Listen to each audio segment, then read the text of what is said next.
Mas e o dai a César o que é de César? Jesus não estava defendendo a cobrança de impostos? Este é o Visão Libertária, sua fonte de informações descentralizadas e distribuídas. Este artigo foi sugerido e escrito por Marco Batalha, revisado por JJ Liber e narrado por mim, Leafar. Na primeira parte desta série, vimos que a regra áurea, a principal mensagem de Jesus, era o equivalente lógico à ética da propriedade privada. Vimos também que Jesus foi perseguido pelo Estado no momento em que nasceu até o momento em que morreu. Apesar disso, estatistas insistem em malabarismos intelectuais para dizer que Cristo defendia a obediência a autoridades terrenas, pelo menos em alguns casos. Mas não defendia. Se todos somos igualmente sujeitos aos desígnios de Deus, por que alguém teria autoridade sobre nós simplesmente por ter recebido algum tipo de título ou cargo mundano? Muito pelo contrário, com Jesus, aprendemos que devemos tratar todos da mesma forma, seguindo a mesma lei. Isso automaticamente elimina qualquer possibilidade de estados serem aceitáveis. A pretensa autoridade dos governantes estatais não é legítima. Cristo é bem claro quanto a isso. Em Gálatas capítulo 2, versículo 6, Paulo relata o que Jesus disse: "Quanto aos que pareciam influentes, o que eram então não faz diferença sobre mim. Deus não julga pela aparência. Tais homens influentes não me acrescentaram nada." E em Tiago capítulo 2, versículo 9, o autor reitera que a regra áurea é absolutamente incompatível com a submissão a títulos terrenos. Se de fato obedecerdes à lei do reino encontrada na Escritura, que diz: "Amarás ao teu próximo como a ti mesmo", estareis agindo corretamente. Mas, se tratares os outros com parcialidade, estareis cometendo pecado e sereis condenados pela lei como transgressores. Ora, e o que o Estado não faz se não tratar os que estão sob seu jugo com parcialidade? Lembremo-nos de que Estados são fundados sobre aquele princípio satânico: faça aos outros aquilo que não quer que os outros lhe façam.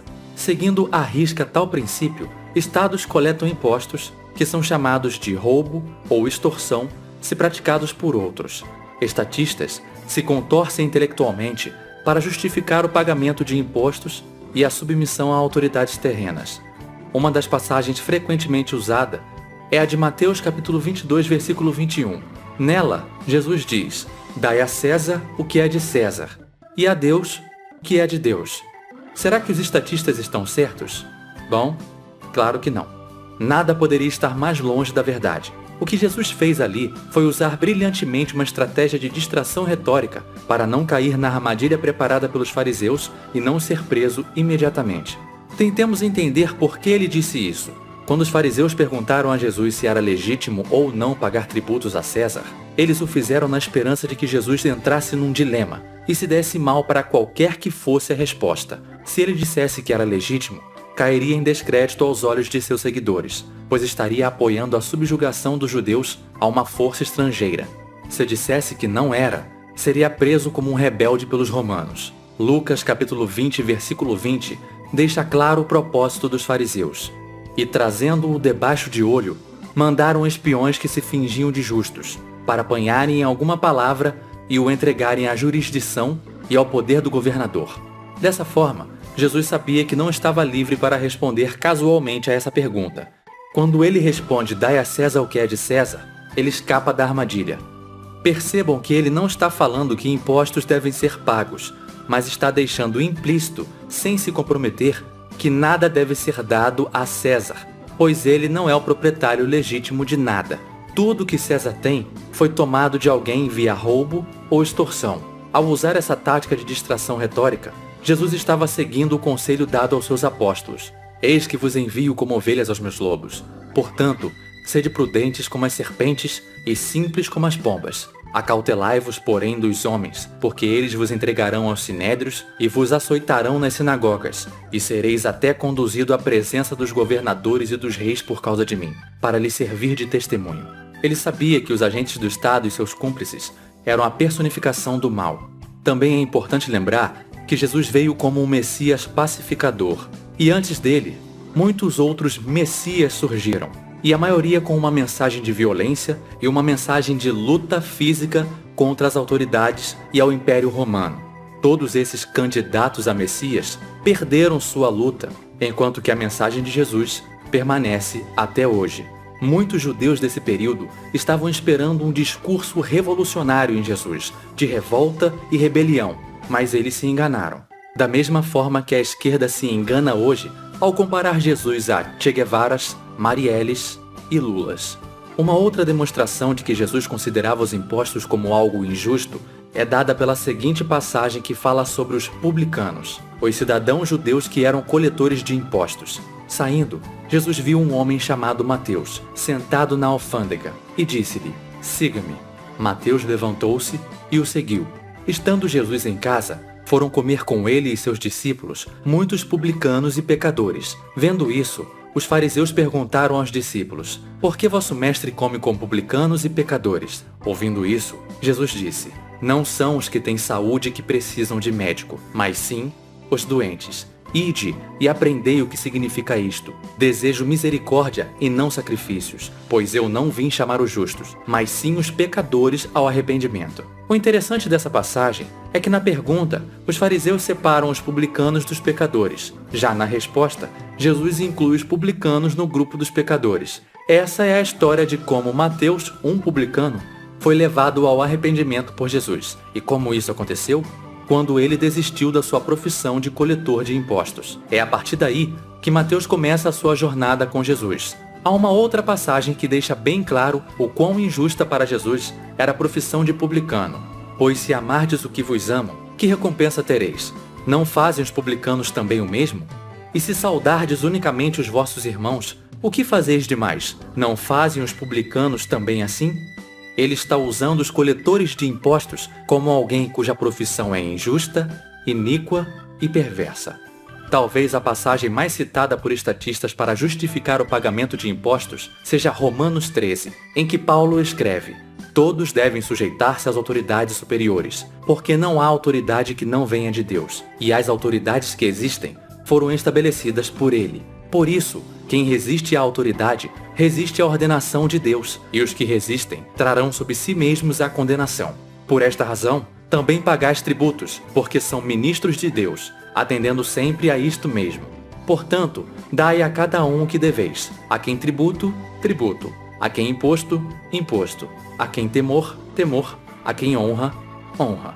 Será que Paulo está mesmo dizendo para nos submetermos às autoridades terrenas e pagarmos os impostos que nos cobram? Também não.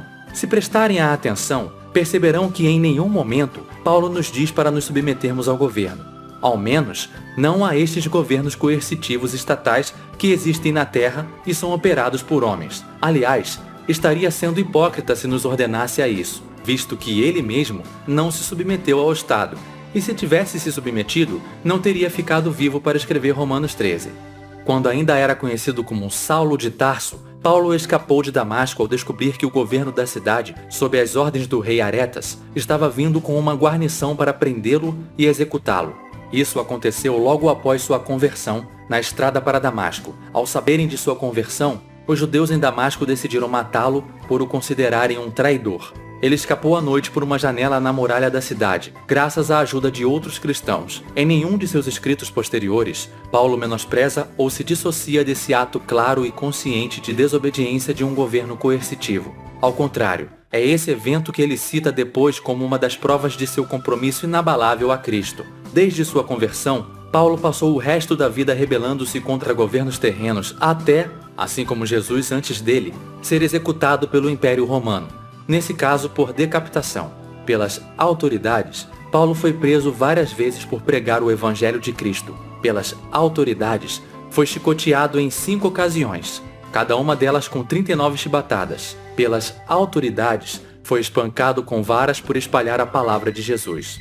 Em nenhum desses casos, Paulo se submeteu às autoridades coercitivas terrenas. Ao contrário, ele os citou como evidência de seu compromisso com Jesus.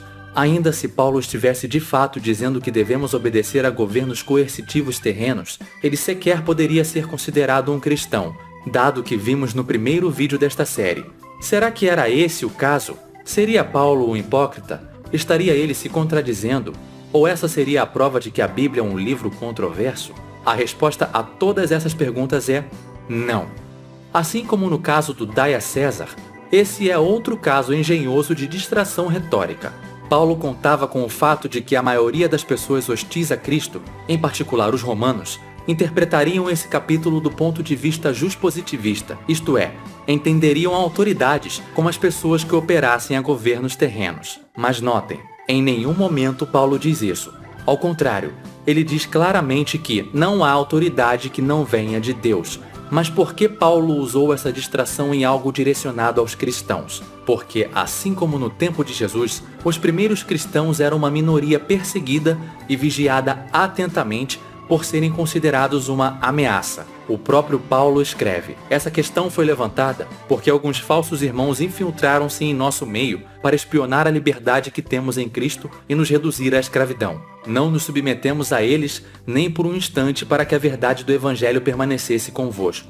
Da mesma forma, quando Paulo escreve: a quem tributo, tributo, a quem imposto, imposto, ele está usando a mesmíssima estratégia que Jesus usou no Dai a César. Assim como a de Jesus, sua estratégia foi tão sagaz e brilhante que até hoje os estatistas caem nessa distração retórica. Um verdadeiro cristão, porém, entende que as autoridades que ele menciona são aquelas que vêm de Deus e são aceitas voluntariamente e não aquelas terrenas que se impõem pela força. E se ainda há dúvidas, na primeira epístola aos Coríntios, Paulo deixa tudo mais explícito. Todavia, falamos sabedoria entre os perfeitos, não, porém, a sabedoria deste mundo, nem dos príncipes deste mundo que se aniquilam, mas falamos a sabedoria de Deus, oculta em mistério, que Deus ordenou antes dos séculos para a nossa glória e que nenhum dos príncipes deste mundo conheceu, porque se a conhecessem, nunca crucificariam ao Senhor da glória. E de fato, o próprio Jesus não considerava os governantes terrenos. E é bom lembrar que a maioria dos problemas sociais causados pelo cristianismo foram causados por conta de textos que foram interpretados fora do contexto. O contexto da carta de Paulo aos Romanos é uma mensagem de pacificação e de não revolução aos romanos, a igreja cristã primitiva que estava no terreno de Roma. E de fato, além disso, o próprio Jesus não considerava os governantes terrenos como autoridades verdadeiras. Jesus os chamou e disse: sabeis que aqueles que são considerados governantes das nações as dominam, e as pessoas importantes exercem poder sobre elas. Não será assim entre vós. Ao contrário, quem quiser tornar-se importante entre vós deverá ser servo, e quem quiser ser o primeiro deverá ser escravo de todos, pois nem mesmo o Filho do Homem veio para ser servido, mas para servir e dar a sua vida em resgate por muitos. Ao dizer isso, Jesus estava repreendendo a suposta autoridade dos governantes coercitivos terrenos. Não é porque eles se consideram autoridades e se impõem agressivamente àqueles que estão sob seu jugo que Deus os reconhece como tais. Na verdade, pelo contrário, eles são usurpadores. A Bíblia é bastante direta sobre quem realmente controla os estados, isto é, os governos coercitivos terrenos e a quem os governantes adoram. E o diabo, levando-o a um alto monte, mostrou-lhe no momento de tempo todos os reinos do mundo. E disse-lhe o diabo: dar-te-ei a ti todo este poder e a sua glória, porque a mim me foi entregue e dou-o a quem quero. Portanto, se tu me adorares, tudo será teu. E Jesus, respondendo, disse-lhe: vai-te, Satanás, porque está escrito: adorarás ao Senhor teu Deus e só a ele servirás. Esse diálogo aconteceu no momento em que Satanás fez uma das ofertas a Cristo durante os 40 dias em que ele foi tentado. Mais claro que isso, impossível. Todos os potentados terrenos firmaram um pacto com Satanás, vendendo suas almas em troca de poder na terra, mesmo que eles não saibam. Jesus afirmou 3 vezes que Satanás era o senhor deste mundo, em João 12:31. Agora é o julgamento deste mundo. Agora o senhor deste mundo será expulso. Em João 14:30. Já não lhes falarei muito, pois o príncipe deste mundo está vindo e ele não tem nenhum direito sobre mim. E em João 16, do versículo 8 ao versículo 11. Quando ele vier, convencerá o mundo do pecado, da justiça e do juízo. Do pecado, porque os homens não creem em mim. Da justiça, porque vou para o Pai e vocês não me verão mais. E do juízo, porque o príncipe deste mundo já está condenado. Paulo também deixa isso claro quando escreve: vistam toda a armadura de Deus, para poderem ficar firmes contra as ciladas do diabo, pois a nossa luta não é contra os seres humanos, mas contra os poderes e autoridades, em algumas traduções, os principados e potestades. contra os dominadores deste mundo de trevas. Também no Velho Testamento, isso fica explícito. Por exemplo, no livro de Oséias, Deus diz: "Eles instituíram reis, mas não por mim.